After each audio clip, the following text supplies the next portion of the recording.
এই যে একটা মেসাকার, এই যে একটা ঘটনা বাংলাদেশের ইতিহাসে, এরকম ঘটনা আর কোনটার সাথে আপনারা তুলনা করতে পারবেন? এটি কি অন্য কোনো ঘটনার সাথে তুলনা করা যাবে? বলতে গেলে এই ঘটনা বাংলাদেশের ভিতর থেকে বাংলাদেশকে একেবারে দুমড়ে মুচড়ে দেয়া, তাকে ভিতর থেকে শেষ করে দেয়া। যেমন একজন মানুষের তাকে যদি মেরে ফেলার ইচ্ছা কেউ করে, যেমন খালেদা জিয়ার ক্ষেত্রে শোনা যায় তাকে স্লো পয়জনিং দেওয়া হয়েছে, অর্থাৎ তিনি দাঁড়িয়ে থাকবেন, দেখতে শুনতে মানুষের মতো থাকবে, কিন্তু তার ভিতর থেকে আস্তে আস্তে তার কলিজা, তার ফ্যাপসা, তার যে বিভিন্ন অঙ্গ প্রত্যঙ্গ ভিতরে ফুসফুস, হার্ট, এগুলো আস্তে আস্তে পচে যাবে এবং একদিন এই মানুষটা ওই মুসা আলাইহিস সালামের ওই লাঠির মতো, ঘুনে খাওয়া লাঠির মতো ঘুনে খেতে খেতে খেতে খেতে ডপাস করে পড়ে যাবে মাটিতে। বিডিআর হত্যাকাণ্ডে ঠিক বাংলাদেশকে এভাবেই পরিকল্পিতভাবে এমনভাবে ভিতর থেকে ধ্বংস করে দেওয়া হয়েছে। বালগেটিয়ার, জাহাঙ্গীর, এগুলি সহ একটা গ্রুপের খুবই ইচ্ছা ছিল যে কোনোভাবেই যেন এই পিলখানা হত্যাকাণ্ডের না হয়। সেই সাথে সবার উপরে কলকাঠি যিনি নেড়েছেন তিনি হচ্ছে ভারতীয় গোয়েন্দা প্রধান, বাংলাদেশের সেনাপ্রধান ওয়াকার। তো তাদের একান্ত ইচ্ছা থাকার পরেও আমরা সবসময় সরব ছিলাম। যাই হোক, আল্লাহ সবশেষ ব্যবস্থা করে দিয়েছেন পিলখানার এই ঘটনা নিয়ে একটা স্বাধীন তদন্ত কমিশনের স্বাধীন রিপোর্ট পেশ করা। আসসালামু আলাইকুম দর্শক, নতুন একটি খবরে আপনাদের সবাইকে স্বাগতম। আশা করছি আপনারা ভিডিওর শুরুটা দেখেই বুঝতে পেরেছেন আজকের নিউজটা ঠিক কতটা গুরুত্বপূর্ণ হতে চলেছে এবং ঠিক কোন দিকটাকে ইঙ্গিত করছে। তাই বলবো দর্শক, যারা ভিডিওটি দেখতে শুরু করেছেন তারা অবশ্যই নিউজটি না টেনে সম্পূর্ণ মনোযোগ সহকারে দেখবেন, তাহলে এই বিষয় সম্পর্কে আসল তথ্যগুলো জানতে বা বুঝতে পারবেন। তো প্রিয় দর্শক, আমি আর কথা বাড়াবো না। ভিডিওর শুরুতে আপনাদের যেই ভিডিওগুলোর অংশবিশেষ দেখিয়ে শুরু করেছিলাম সেই ভিডিওগুলোর বিস্তারিত আলোচনা দেখব। তবে তার আগে অনুরোধ, যারা এখনও চ্যানেলটি সাবস্ক্রাইব করেননি সকলে চ্যানেলটি সাবস্ক্রাইব করে পাশে থাকা বেল আইকন বাজিয়ে দিন, আর যারা ইতিমধ্যে সাবস্ক্রাইব করে রেখেছেন তাদেরকে অসংখ্য ধন্যবাদ। প্রিয় দর্শক, চলুন একটি লাইক দিয়ে আমরা ধারাবাহিকভাবে সবগুলো ভিডিওর বিস্তারিত আলোচনা দেখে আসি। দর্শক, কিছু অব্যক্ত বেদনা আপনাদের সামনে শেয়ার করব। আপনারা জানেন যে আমাদের স্বাধীন বিডিআর কমিশন যে পিলখানা বিডিআর হত্যাকাণ্ডের রিপোর্ট প্রকাশ করলেন, এই রিপোর্টটা আমি ওই দিকে ডিটেলসে যাচ্ছি না, জাস্ট এই বিষয়ের একটা দিক নিয়ে আমি আপনাদের সামনে একটু আলোচনা করব। এই যে একটা মেসাকার, এই যে একটা ঘটনা বাংলাদেশের ইতিহাসে, এরকম ঘটনা আর কোনটার সাথে আপনারা তুলনা করতে পারবেন? এটি কি অন্য কোনো ঘটনার সাথে তুলনা করা যাবে? বলতে গেলে এই ঘটনা বাংলাদেশের ভিতর থেকে বাংলাদেশকে একেবারে দুমড়ে মুচড়ে দেয়া, তাকে ভিতর থেকে শেষ করে দেয়া। যেমন একজন মানুষের তাকে যদি মেরে ফেলার ইচ্ছা কেউ করে, যেমন খালেদা জিয়ার ক্ষেত্রে শোনা যায় তাকে স্লো পয়জনিং দেওয়া হয়েছে, অর্থাৎ তিনি দাঁড়িয়ে থাকবেন, দেখতে শুনতে মানুষের মতো থাকবে, কিন্তু তার ভিতর থেকে আস্তে আস্তে তার কলিজা, তার ফ্যাপসা, তার যে বিভিন্ন অঙ্গ প্রত্যঙ্গ ভিতরে ফুসফুস, হার্ট, এগুলো আস্তে আস্তে পচে যাবে এবং একদিন এই মানুষটা ওই মুসা আলাইহিস সালামের ওই লাঠির মতো, ঘুনে খাওয়া লাঠির মতো ঘুনে খেতে খেতে খেতে খেতে ডপাস করে পড়ে যাবে মাটিতে। বিডিআর হত্যাকাণ্ডে ঠিক বাংলাদেশকে এভাবেই পরিকল্পিতভাবে এমনভাবে ভিতর থেকে ধ্বংস করে দেওয়া হয়েছে। তার ভিতরের সমস্ত এস্টাবলিশমেন্ট, তার নারী নক্ষত্র, তার মেটে, কলিজা, ফ্যাপসা, ফুসফুস, হার্ট, সব কিছুকে ভিতর থেকে এমনভাবে ধ্বংস করে দেওয়া হয়েছে, এমন স্লো পয়জনিং এখানে দেয়া হয়েছে এবং এমন একটা সিস্টেম এখানে ঢুকিয়ে দেওয়া হয়েছে যার মাধ্যমে একদিন বাংলাদেশ হঠাৎ করে ঠাস করে পড়ে যাবে, কোলাপস করবে। আর সেই সুযোগে ভারত তার সৈন্যবাহিনী পাঠিয়ে দেবে এখানে। জাস্ট তারা এসে ওইভাবে দখল করবে না, কিন্তু তাদের সমস্ত লোকজনগুলোকে জায়গায় জায়গায় বসিয়ে দেবে। এটা হয়ে গিয়েছিল। আর যদি এই মাত্র 2024 সালের জানুয়ারিতে যে নির্বাচন করেছিল শেখ হাসিনা, এই নির্বাচনের মেয়াদটা তিনি পূর্ণ করতে পারতেন, তাহলে বাংলাদেশ শেষ হয়ে যেত, ঠাস করে পড়ে যেত, সিকিম হয়ে যেত।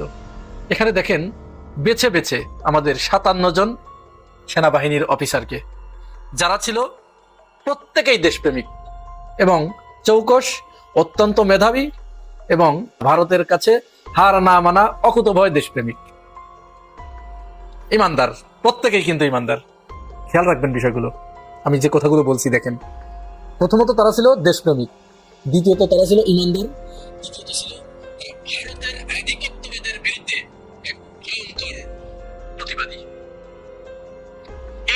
লোকগুলোকে শেখ হাসিনা ক্ষমতায় আসার 2 মাসের ভিতরে সেনাবাহিনী থেকে বেছে বেছে বেছে বেছে এই লোকগুলোকে বিডিআরে আনা হয়। এই যে তাদের প্ল্যানটা ছিল, তারা কিন্তু সিলেটের পদুয়াতে যেদিন এরকম মার খেয়েছিল, তারপরে রৌমারিতে তার আগে একটা মার খেয়েছিল, কুড়িগ্রামের রৌমারিতে, এরকম কয়েকটা ঘটনার পূর্ণ প্রতিশোধ নেবার জন্য তারা প্রস্তুত ছিল। ওই সময় বিডিআরের প্রধান ছিলেন শাকিল আহমেদ। তার বলিষ্ঠ নেতৃত্বে তিনি বলেছিলেন কোনো পিঠ দেয়া চলবে না, বিএসএফ এর মুখোমুখি দাঁড়িয়ে কথা বলতে হবে। আর বরাবরই বাংলাদেশের ওই সময় বিডিআর যদি দাঁড়িয়ে যেতেন তাহলে বিএসএফ তো ভীতু, এরা ভীতুর দল। এখন যেটা হয়েছে এখন তো এরকম না। দেখুন এই যে বিএসএফ ছাগল চুরি করে নিয়ে যাচ্ছে বাংলাদেশ থেকে, দেখুন এদের চরিত্রটাই এরকম, এরা এটাই করে। দেখুন এই যে ভিডিও, তো এরা ছাগল চুরি করে নিয়ে যাচ্ছে আর আমাদের বিজিবি কি করছে, আমাদের বিজিবি ভিডিও করছে। এই হলো অবস্থা। যাই হোক, যে কথাটি বলছিলাম, আমি মূল কথায় আসছি। এই যে শাকিল আহমেদ যে সাহসের পরিচয় দিলেন, ভারত এটিকে ভালোভাবে নেয় নাই। তারা মনে করেছে যে এই সাহসের পরিচয় দেয়া শাকিল আহমেদের জন্য উচিত হয় নাই, সে তার সীমা লঙ্ঘন করেছে। যার কারণে হাসিনাকে যখন বলে দিলেন, হাসিনা তখন ক্ষমতায় এসে বেছে বেছে যাদেরকে টার্গেট দিয়ে দিয়েছিল, ভারত থেকে যাদেরকে লিস্ট ধরিয়ে দিয়েছিল, অর্থাৎ যাদেরকে ভারত রয়ের মাধ্যমে বশ করতে পারে না, এরকম 57 জন যারা পরবর্তীতে সেনাবাহিনীর প্রধান হবে বা সেকেন্ড ম্যান হবে, থার্ড ম্যান হবে, বিডিআর এর প্রধান হবে ইত্যাদি, এদের লিস্ট ধরিয়ে দিয়ে বললো যে এদেরকে পিলখানায় নিয়ে আসো। শেখ হাসিনা এদেরকে সবাইকে বিডিআরে নিয়ে আসলেন। আর বিডিআরে আনার পরে শেখ তাপসের নেতৃত্বে তাপসের বাসায় বসে একটা মিটিং হয়। সেই মিটিংয়ে পরিষ্কার করে তাপস বলেন যে এদেরকে হত্যা করতে হবে, একেবারে খোলাখুলি যে এদেরকে হত্যা করতে হবে। তাপসের এই বক্তব্য শোনার পরে তখন আওয়ামী লীগ নেতা তোরাব আলী, আপনারা তার নাম শুনেছেন, ওই সময় কিন্তু সে খুব জবরদস্ত একজন নেতা ছিলেন আওয়ামী লীগের, সে সরাসরি বিরোধিতা করলো যে না, এই কাজ করা যাবে না। এবং তাপস সেখানে বললেন যে তাদেরকে হত্যা করার জন্য বিডিআর পারবে না, বিডিআর এর জওয়ানরা পারবে না, এই জন্য ভারত থেকে ফোর্স আসবে, তারা তাদেরকে হত্যা করবে। তখন তোরাব আলী যখন এই কথা বললেন, তখন তাপস, বিডিআর রিপোর্ট আমি বলছি, রিপোর্ট থেকে তাপস তখন তোরাব আলীকে বললেন, আপনি মুরব্বী মানুষ, আপনার বয়স হয়ে গেছে, আপনার এখানে থাকা দরকার নেই এই মিটিং এর ভিতরে, আপনি চলে যান, আপনার ছেলে লেদার লিটন থাকলেই চলবে। তোরাব আলী ওখান থেকে বের হয়ে আসে। এরপর তাপস ওইখানে বসে লেদার লিটন সহ তারা একটা প্ল্যান করে। সেখানে জাহাঙ্গীর কবির নানক ছিল, মির্জা আজম ছিল, এরা মিলে। আর সর্বশেষ যিনি এই ঘটনার সাথে যুক্ত হন, তিনি আমাদের এই যে বডি বিল্ডার খ্যাত সোহেল তাজ, তৎকালীন স্বরাষ্ট্র প্রতিমন্ত্রী ছিলেন, এই সোহেল তাজ ছিলেন।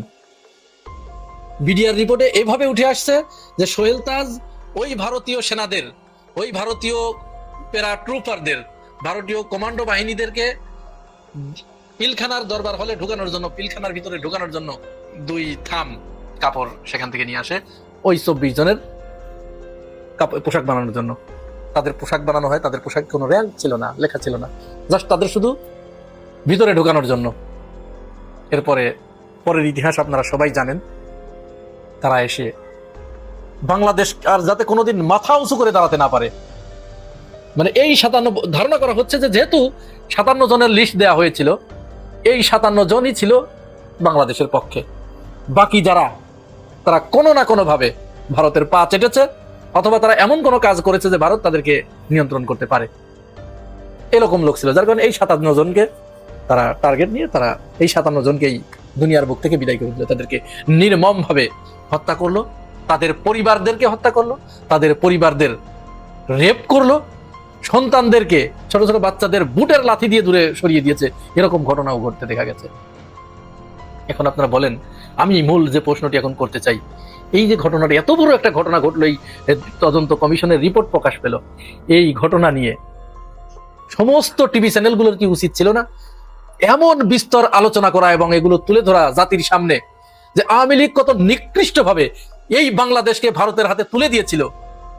এটি জাতির জানার দরকার ছিল না? জাতি যদিও ইতিমধ্যে জেনে গেছে, তারপরেও তো এই মিডিয়াগুলোর দায়িত্ব ছিল। কিন্তু তারা কি তা করেছে?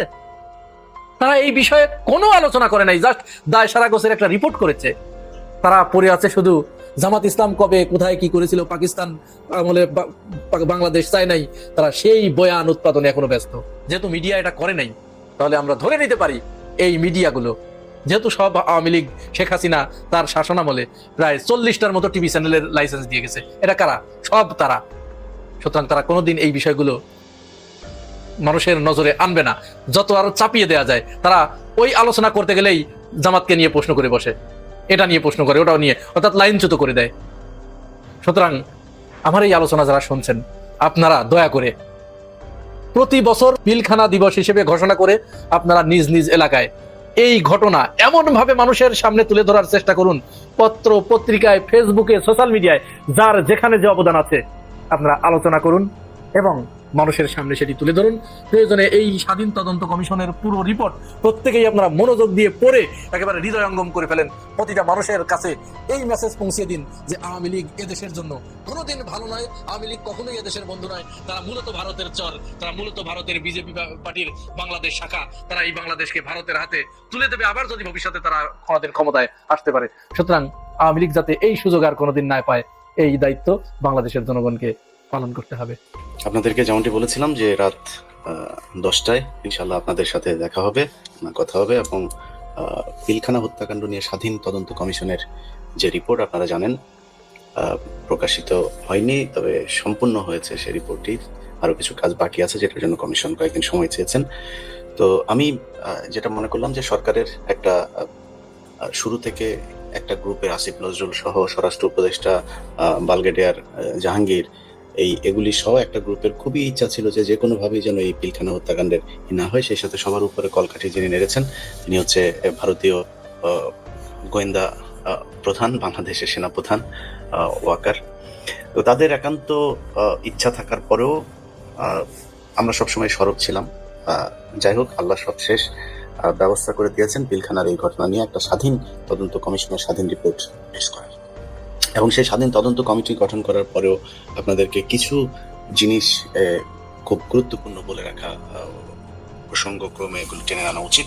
সেটা হচ্ছে এটার যে তদন্ত সংস্থার যিনি প্রধান, তদন্ত সংস্থার প্রধান জনাব ফজলুর রহমান সাহেব, তিনি শুরু থেকেই একটা মানে তার বিষয়টা আমি তার ব্যাপারে তার সাথে সহকর্মীদের কাছ থেকে যেটা শোনা যে তিনি প্রচন্ড রকমের শেখ মুজিবের চাইতেও বেশি তিনি আওয়ামী লীগ ঘেঁষা।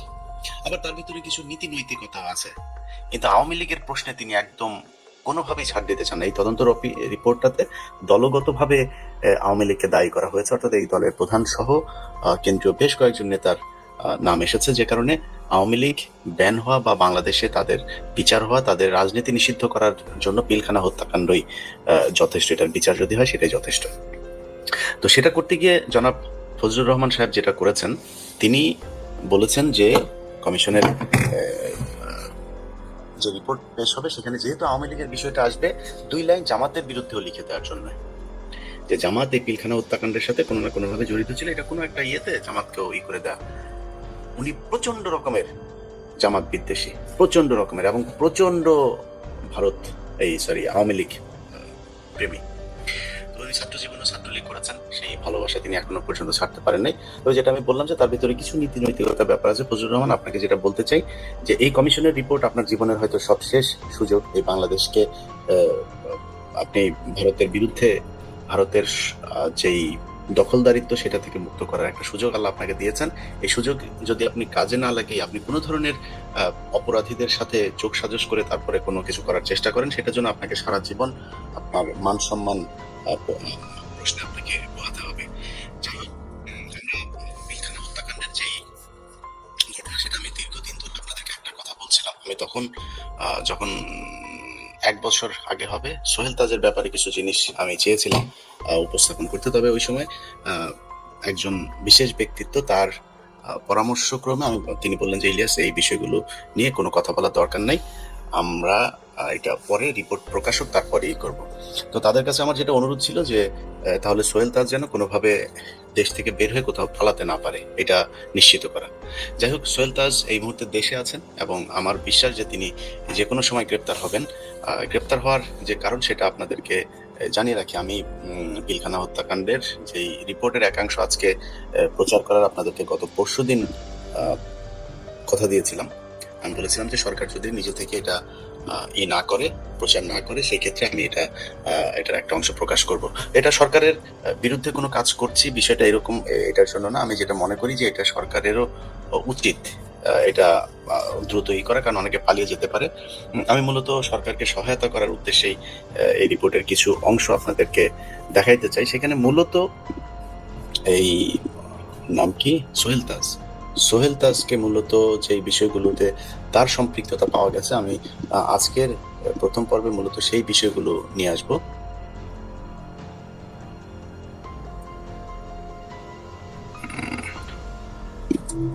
ওকে, আমি মূলত সেই বিষয়গুলো নিয়ে আসবো। আমার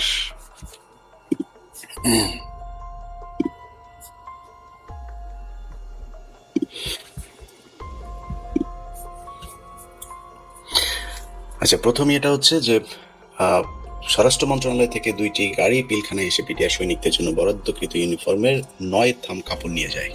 এরকম একটি ঘটনা নিয়ে ভান্ডারের সুবেদার ইসহাককে জিজ্ঞেস করে কাপড় কোথায় নিয়ে যাওয়া হচ্ছে। তিনি জানান এসব কাপড় স্বরাষ্ট্র মন্ত্রণালয়ে নিয়ে যাওয়া হচ্ছে। সুবেদার ইসহাক তাকে বলেন, বাবারে উপরের দিকে তাকাও না নিচের দিকে তাকাও।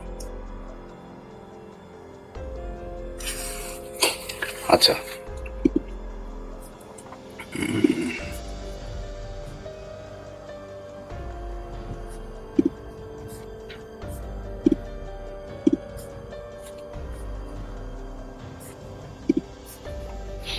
এরপরে হচ্ছে বিডিআর সদর দপ্তরে নিয়োজিত দর্জি আসিফুর রহমানকে তৎকালীন স্বরাষ্ট্র প্রতিমন্ত্রী সোহেল তাজের জন্য ইউনিফর্ম বানাতে তার অফিসে যান।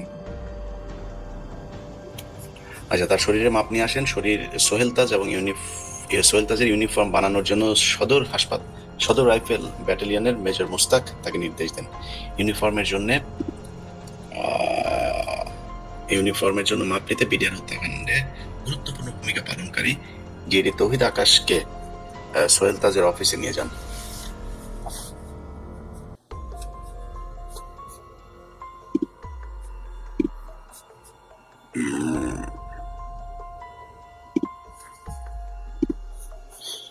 আচ্ছা, এরপর হচ্ছে সোহেল তাজের শরীরের মাপ নিয়ে তার কিছুদিন পরে তিনি ইউনিফর্ম তৈরি করে সোহেল তাজের অফিসে পৌঁছে দেন। তবে ইউনিফর্ম এর কোনো র্যাঙ্ক লাগানো হয়নি, কিছু ডিপ সাইন ছিল। তৎকালীন স্বরাষ্ট্র প্রতিমন্ত্রী সোহেল তাজ প্যারেড দেখতে আসবেন বলে তার নিজের জন্য একটি ইউনিফর্ম বানাচ্ছেন।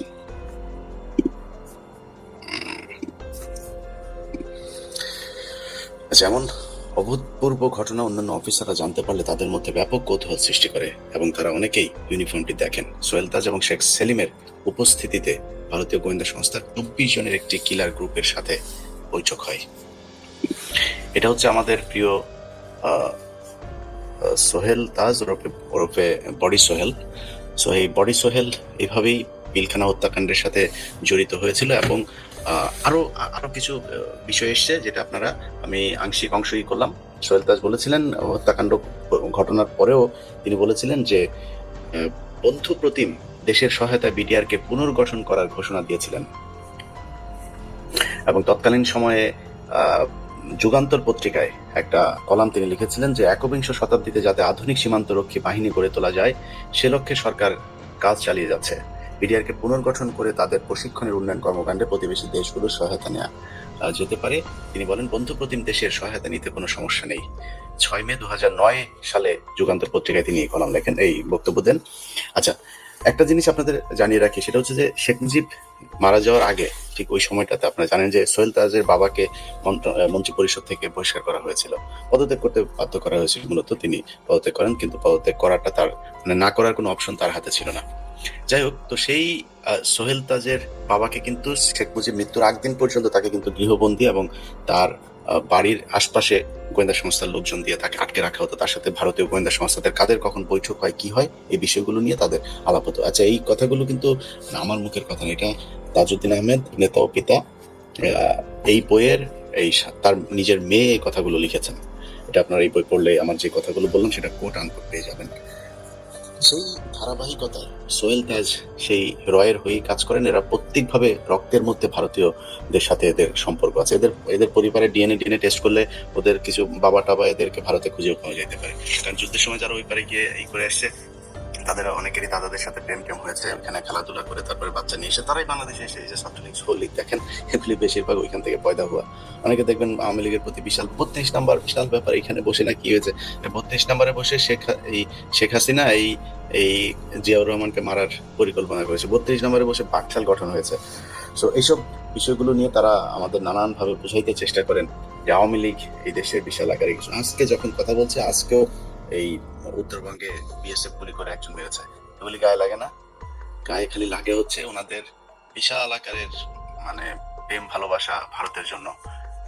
পাকিস্তান ওনাদেরকে কিছু করে গিয়েছে, সেটা নিয়ে এখনো পড়ে আছেন। তো যাই হোক, আমি আপনাদেরকে রিপোর্টের আরো কিছু অংশ আপনাদেরকে আমি একটু করব। পিলখানা হত্যাকাণ্ডের সূচনাটা আসলে কিভাবে হয়েছিল সেটা এই প্রতিবেদনে সুন্দরভাবে বলা হয়েছে। আচ্ছা, আমি বেশ কিছুদিন ধরে আপনারা দেখেছেন যে সেনাবাহিনীর কিছু অফিসারের বিরুদ্ধে ব্যাপক সরব এবং কথাবার্তা বলি। আমি কিন্তু মানে আপনাদেরকে হয়তো সরাসরি বলি নাই যে এখানে কি কি হচ্ছে, বাট তার অনেক তথ্য আমার কাছে আসছিল, যে এই প্রেক্ষিতে আমি এই কথাগুলো বলছিলাম। আচ্ছা, এখানে দেখেন বিডিআর এর যাকে আমরা শহীদ বলি, আল্লাহ ওনাকে শহীদ হিসেবেই মেনে নিক, যত কিছুই হোক, ওনার ভিতরে ভারত বিরোধিতা ছিল, এই যে মেজর জেনারেল শাকিল। কিন্তু তিনি একজন চোরও ছিলেন, যিনি বিডিআর এর ডিজি মারা গিয়েছেন 57 অফিসারের মধ্যে একজন। আমার কথা না, আমি রিপোর্টের কথা আপনাদেরকে বলছি। আচ্ছা, 15 মার্চ 2007 তারিখ হতে 28 সেপ্টেম্বর 2008 তারিখ পর্যন্ত বিডিআর এর তত্ত্বাবধানে অপারেশন ডাল ভাত কর্মসূচি পরিচালিত হয়, যেখানে ক্রয় কার্যক্রম নিয়ন্ত্রণ করেছেন মূলত মেজর জেনারেল শাকিল এবং কর্নেল মুজিব। তারা ডাল ভাত প্রকল্পের ব্যাপক অনিয়ম করেন। আমি কিন্তু আপনাদেরকে রিপোর্ট শোনাচ্ছি। আমদানিকৃত নিম্নমানের ভোজ্য তেল উচ্চ দামে বিক্রি করা, চীন থেকে আমদানি করা নিম্নমানের দুধ সৈনিকদের মধ্যে বিতরণ করা বিডিআর সদস্যদের ভীষণভাবে ক্ষুব্ধ করে তোলে। ব্যানারে নিম্ন প্রয়োজনীয় দ্রব্যমূল্য সর্বসাধারণের ক্রয়সীমার মধ্যে রাখার লক্ষ্যে সারা দেশে 100টি বিডিআর শপ চালু করার সিদ্ধান্ত নেওয়া হয়। সবগুলো পরিচালনার দায়িত্ব লেফটেন্যান্ট কর্নেল কামাল আহমেদ এর উপর ন্যস্ত হয়, যিনি পত্রিকায় প্রদত্ত বিজ্ঞাপন ছাড়া সরাসরি আবেদনের প্রেক্ষিতে নির্মল উদ্যোগের পরিচালনার দায়িত্ব পান। প্রাথমিক পর্যায়ে 15 মার্চ 2007 হতে ডাল ভাত কার্যক্রমে বিডিআর কর্তৃক নিজস্ব ব্যবস্থাপনায় আনুমানিক 20 কোটি টাকার পণ্য সামগ্রী ক্রয়ের মাধ্যমে 1 জুলাই 2007 পর্যন্ত অপারেশন ডাল ভাত পরিচালনা করা হয়। পরবর্তীতে সরকার কর্তৃক প্রদানকৃত আনুমানিক 354 কোটি টাকার পণ্য সামগ্রী ক্রয়ের মাধ্যমে এই অপারেশন পরিচালনা করা হয়। পূর্ব অভিজ্ঞতা ও সুনির্দিষ্ট নীতিমালা এবং সুষ্ঠু মনিটরিং এর অভাবে বিভিন্ন অনিয়মের সৃষ্টি হয়।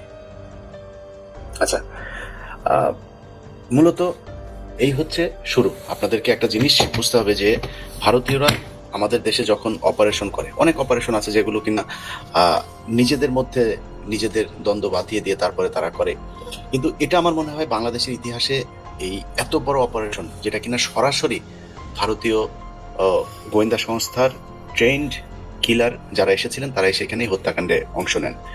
তো এই ঘটনাটি যে ঘটানো হলো, এটি ঘটনা ঘটানোর সুযোগ কিভাবে পেল? আমাদেরও তো গোয়েন্দা সংস্থা আছে, তাই না? সেই গোয়েন্দা সংস্থাও তো নিশ্চয়ই রিপোর্ট দিয়েছেন যে এই হচ্ছে, এখানে কিছু একটা হতে যাচ্ছে। সেই রিপোর্ট মানা হয় নাই কেন?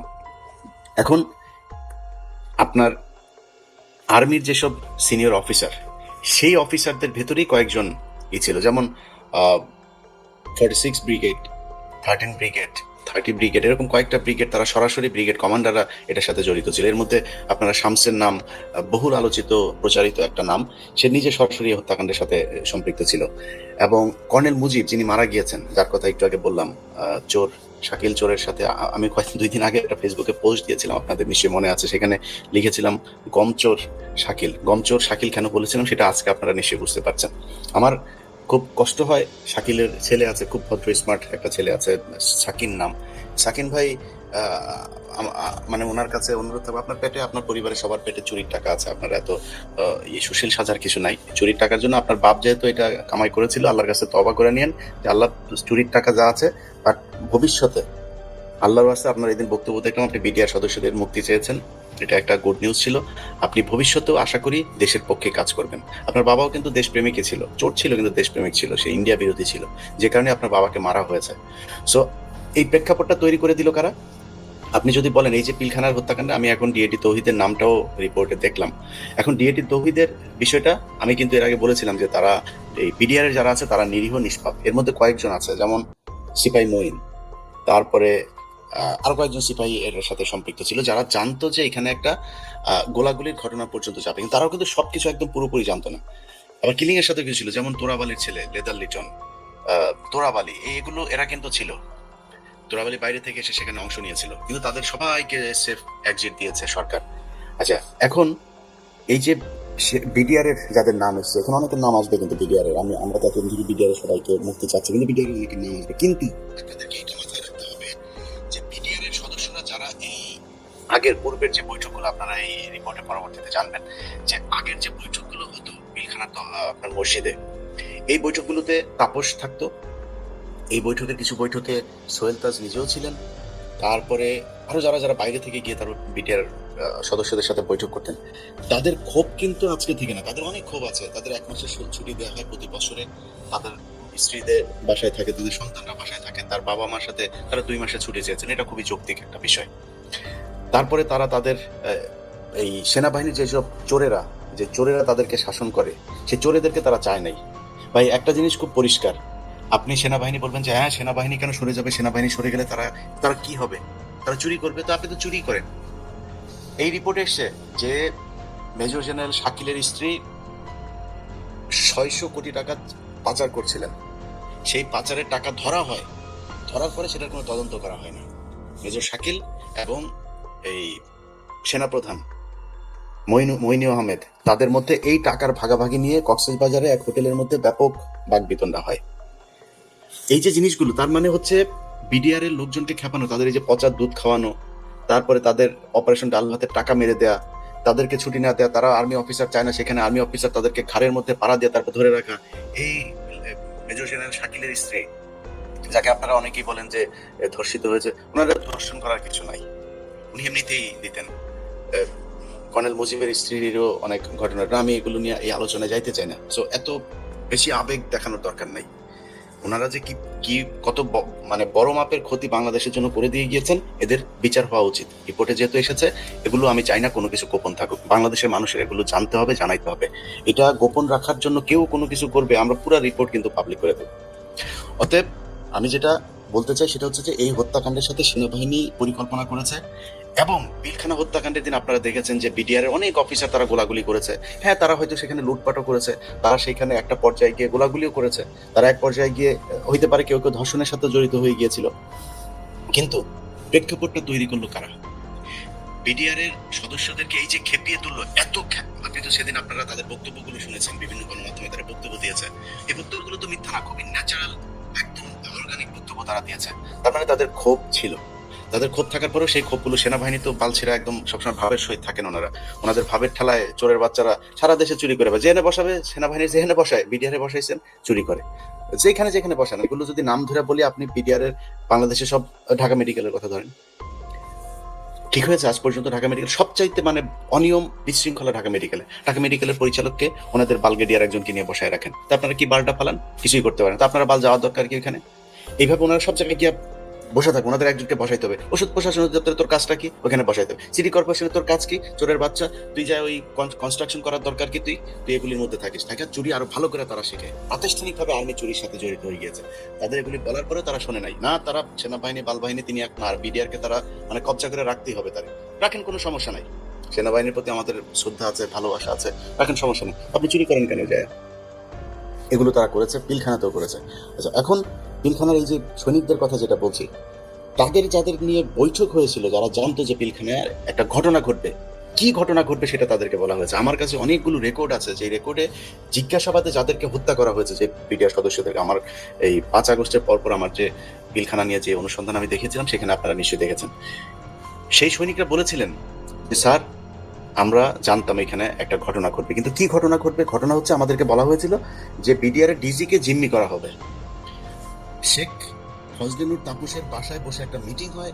সেই মিটিং এ প্রধানমন্ত্রী, তখন তিনি প্রধানমন্ত্রী হন নাই, 2008 সালের ডিসেম্বর মাসে একটা বৈঠক হয়। সেই বৈঠক, নভেম্বর মাসে একটা বৈঠক হয়। সেই বৈঠকে ফজলুর তাপসের বাসায়। দর্শক, আশা করি সবগুলো ভিডিওই আপনি মনোযোগ সহকারে দেখেছেন। সেই সাথে দর্শক, এই ভিডিওগুলো সম্পর্কিত যদি কোনো তথ্য বা মতামত থাকে তাহলে অবশ্যই কমেন্টস করে জানিয়ে দিন। এতক্ষণ সাথে থাকার জন্য ধন্যবাদ। আবার দেখা হবে আগামী ভিডিওতে কোনো নতুন টপিকস নিয়ে। সকলের সুস্বাস্থ্য কামনা করে বিদায় নিচ্ছি। আল্লাহ হাফেজ।